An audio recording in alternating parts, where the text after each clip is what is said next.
हरिओम दोस्तों, स्वागत है आपका free study bye Lodhi sir के यूट्यूब चैनल में। दोस्तों मैं कृपाल लोधी। छात्रों, आज हम आपको लेकर के आए हैं इंडियन जियोग्राफी, इसको हम कह सकते हैं, या हम इसे इकोनॉमिक्स अर्थशास्त्र के अंतर्गत भी ले सकते हैं। और आज हम आपको क्या बताने वाले हैं स्टूडेंट्स, भारत के तटीय राज्य जिनकी सीमा समुद्र से लगती है उनको हम तटीय राज्य कहते हैं। तो हम तटीय राज्य कह सकते हैं, या फिर भारत के ऐसे राज्य जिनकी सीमा समुद्र से लगती है। तो दोस्तों, यदि आप हमारे चैनल पर पहली बार विजिट कर रहे हैं तो प्लीज हमारे चैनल को सब्सक्राइब कर लें, साथ में बेल आइकन पर क्लिक कर दें ताकि सबसे पहले नोटिफिकेशन आपको मिलता रहे। साथ में आप लाइक भी कर दें।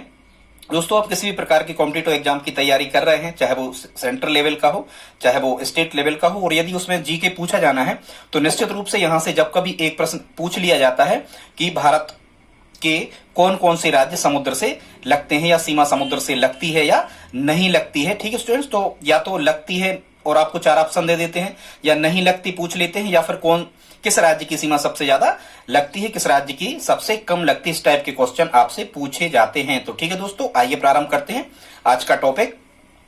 आज का टॉपिक हमारा क्या है? भारत के तटीय राज्य जिनकी सीमा समुद्र से लगती है। इसमें आपको स्टूडेंट्स क्या याद करना है?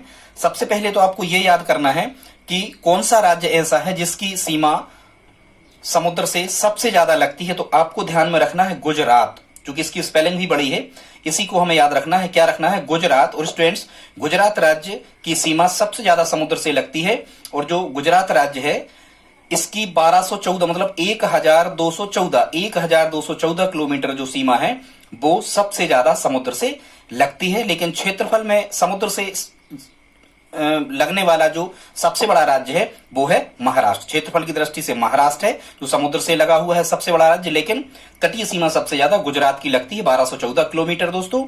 और यदि पूछा जाए कि सबसे कम सीमा कौन से राज्य की समुद्र से लगती है, तो ये भारत का सबसे छोटा ही राज्य है गोवा। गोवा की स्टूडेंट्स लगभग 101 किलोमीटर सीमा जो है वो समुद्र से लगती है। सबसे कम सीमा किसकी लगती है? गोवा की 101 किलोमीटर। और स्टूडेंट्स, इसके बाद में एक चीज और हमें ध्यान रखना है यहां से कि भारत के केवल 9 राज्य ही ऐसे हैं जिनकी सीमा समुद्र से लगती है। उन्हीं 9 राज्यों की ट्रैक हम आज आपको लेकर के आए हैं। तो इस ट्रैक को अब हम देख लेते हैं। आपको स्टूडेंट्स एक ट्रैक याद करना है। वो ट्रैक क्या है? केकेजीजी का एटीएम यूपी में मिला। कोई भी है, मान के चलो कोई भी किसी की जीजी है, के नाम उसका, कविता कुरवारी या कुछ भी ऐसे करके नाम है, तो वो के है किसी की जो जीजी है, ठीक है दीदी, उसका एटीएम घूम गया था। तो हम क्या कह सकते हैं कि एटीएम वो मिल गया है, तो हम कहेंगे स्टूडेंट्स के जीजी का एटीएम यूपी में मिला। और जनरली आपको कुछ कुछ तो पता होता ही है यदि आप इतनी तैयारी कर रहे हो कि ये जो राज्य है ये भारत में कहाँ है, नीचे तरफ है या हम कहें पूर्व या पश्चिम की ओर है, तो ये समुद्र से लगा होगा। ठीक है, तो ट्रिक स्टूडेंट्स क्या याद करना है? के जीजी का एटीएम यूपी में मिला। यहां देखते हैं अब हम के से बन जाएगा क्या? के से बन जाएगा कर्नाटक, एक के से बनता है यहाँ केरल, फिर एक जी से बनता है यहाँ गुजरात, और एक जी से बनता है गोवा। ये गुजरात की सीमा सबसे ज्यादा लगती है, हम आपको बता चुके। एक जी से बनता है गोवा, गोवा सबसे कम सीमा गोवा की समुद्र से लगती है। फिर यहाँ ए से बनता है आंध्र प्रदेश, टी से बनता है तमिलनाडु, एम से बनता है महाराष्ट्र, आपको पता होना चाहिए मुंबई लगता है।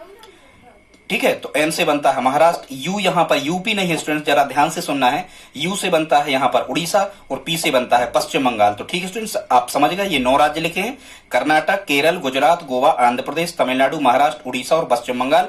ये 9 राज्यों की सीमा स्टूडेंट्स कहां से लगती है? भारत के ऐसे 9 राज्य हैं जिनकी सीमा समुद्र से लगती है। दोस्तों, आज का वीडियो आपको कैसा लगा प्लीज आप हमें कमेंट बॉक्स में लिख करके बताएं, और आप हमसे किस प्रकार की वीडियो चाहते हैं आप हमें कमेंट बॉक्स में लिख करके सूचित कर दें। और दोस्तों, यदि आप हमारी हेल्प करना चाहते हैं तो प्लीज इन वीडियोस को अपने स्टडी ग्रुप में दोस्तों के साथ में शेयर करें। ठीक है दोस्तों, मिलते हैं अगली वीडियो में, तब तक के लिए जय हिंद, जय भारत।